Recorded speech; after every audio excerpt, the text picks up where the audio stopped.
What stopped you from committing suicide? I care more about what people think of me than I care about my struggles. Not the best way of thinking, but oh well lol. My cat, even thought my cat is a son of a bitch, I just couldn't leave her. My sibling died of a drug overdose and I noticed strong similarities in the way people talked about their death, and how others talk about people who died by suicide. Why didn't they ask for help? Or we would have done anything for them, or they were selfish and left everybody behind. So, fear and guilt. That my pain and suffering becoming too much for me, would cause people to wholeheartedly believe that they could have been saviors and I was just a selfish asshole who took decades of a half-assed relationship from them. Then later on, I became the dominant parent. I'm the one that knows our oldest will only eat chicken nuggets, but no other meat. I'm the one that knows when the fever is dangerous. I'm the one that picks the reasonable bedtimes and says that game isn't child appropriate and knows their shoe sizes. They didn't ask to be brought into this world, and I may not be the greatest parent, but I'm sure as hell not going to make their lives harder if I can help it. So first, the guilt and shame. But then, my kids. I got lucky with mine and I'm thankful for it every day, that they're so awesome, and that I haven't screwed them up too badly. I'm not saying or suggesting that having kids will magically change everything and save your life. Just that I got real lucky.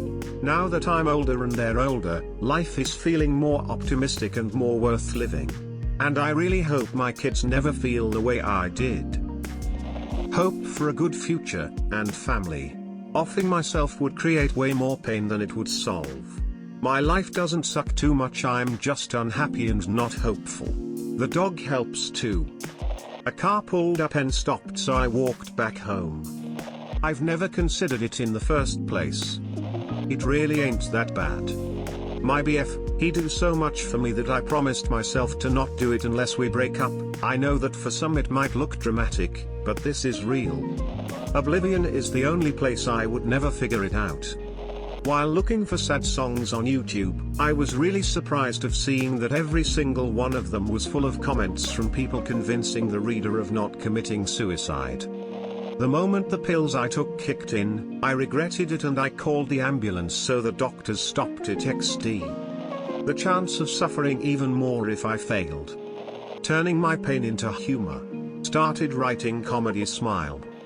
During my divorce, initially, my love for my kids, then my anger at my ex, then my self-pride. I'm not proud of the anger, but I needed to work through it to survive. Having children. Postpartum depression almost took me. Only thing that stopped me was the fact that I'd be leaving my children behind and they'd likely go to foster care. I'm a coward, honestly. I'm too afraid of pain. Maybe one day I'll be brave enough. My pets. Nothing. I am now a ghost watching my classmate go over my 13 tapes.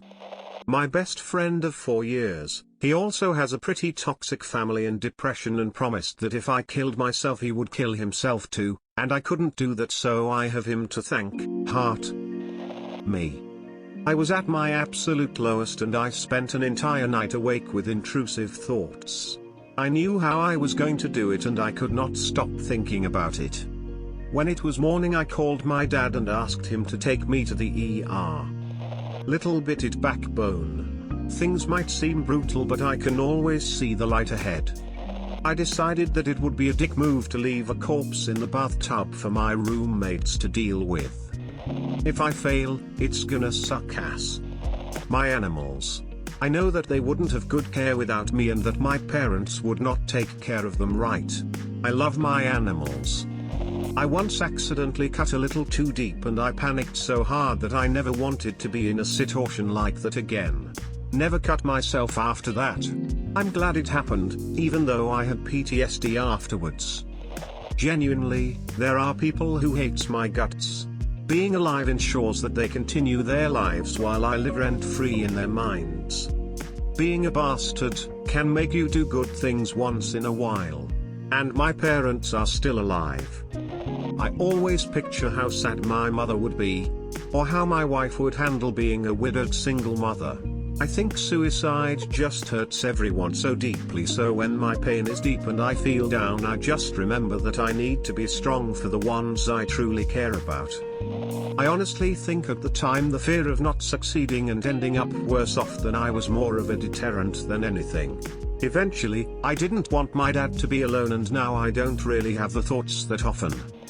I somehow got bored of being depressed. Like life sucks, so death isn't going to be any better, so might as well enjoy the show.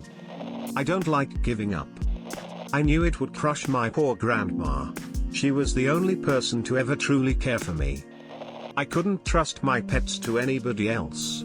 I have a soft spot for messed up, reactive arsehole dogs and spicy ankle biter cats.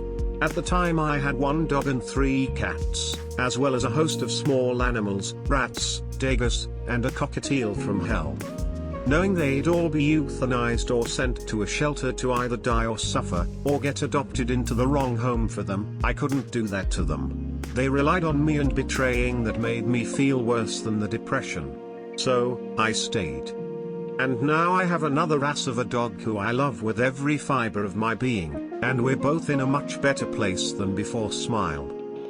A random transfer student with green hair who's apparently now my boyfriend. My 4 friends and my dog. One of my 4 friends turned out to be a major asshole and encouraged my suicide, dropped him pretty quickly. The hope that the portal will appear soon. Being alive is fucking beautiful, man. There are endless things to eat, see, do, and fuck, and you can't experience any of them if you're dead. If you're feeling depressed, book a plane ticket somewhere cheap, South America, Asia, and figure out how to stay alive with what you have left. None of my attempts worked, so I never died from suicide. Doing what I love most. What if? And fear of pain. The police / Then 30 days in a mental institution. Twice. After that. It's been a few years. I still intend to do it and think about it every day. But killing yourself is scary in a way you do not likely appreciate unless you have been stopped during the process or otherwise survived / it. And I have been waiting for a few other personal things to happen which keep not happening. And #X200B. / I made the mistake of texting my brother. I told him where something I wanted him to have was. That's it, but he put 2 and 2 together. / I have never been in a typical near-death experience. Where you know you are going to die but don't. I don't know if this is the same. But it is unpleasant and painful on a psychological and physical level. Not something I look forward to feeling again. A Slipknot song started playing on the radio. Alcohol. I fell asleep thanks to it. 1. Blood solidified over my hand with deep-cutted vein inside bowl full of water when I took sleeping pills. 2. Bite off intravenous pipe that deliver cure to veins. I'd Creole English word for this, help, cure stopped flow into vein and blood was flowing in reverse. I screamed to nurse what I did and she told me to shut up since I was withdrawal dickhead to her and really made a lot of trouble there. I'd Kif conscience whispered her to check it 2 minutes later, but it was almost too late, so they needed to rescue me.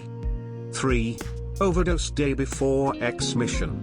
Owner came by, found me unable to move, dehydrated, low blood pressure that turned into no pressure, 40-0, according to documents that I still have. I was rescued by medical crew and brought back to life. 4. 1.5 grams of amphetamine almost burnt my brain and I refused to go hospital, only luck saved me.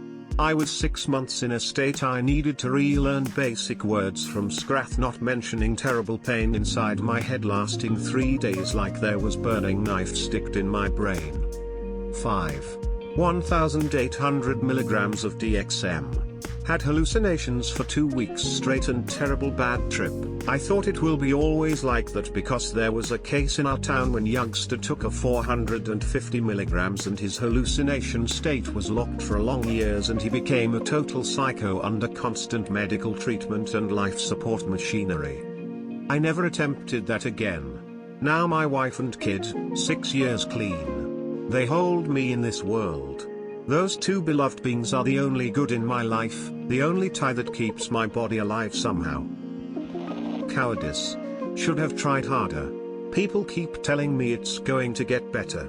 It's been 15 years, I don't care anymore. My husky. It happened on 2 occasions. The first time I was about to do it, I hit the lowest of lows and lost all my friends. Right before I did, my dog came in, jumped on my bed, and laid in my lap. The other time was when I was gonna get ready to do it, and my dad came in. He talked to me for about 20 minutes, I don't think he knew, and then pulled out a fish tank. Best surprise ever.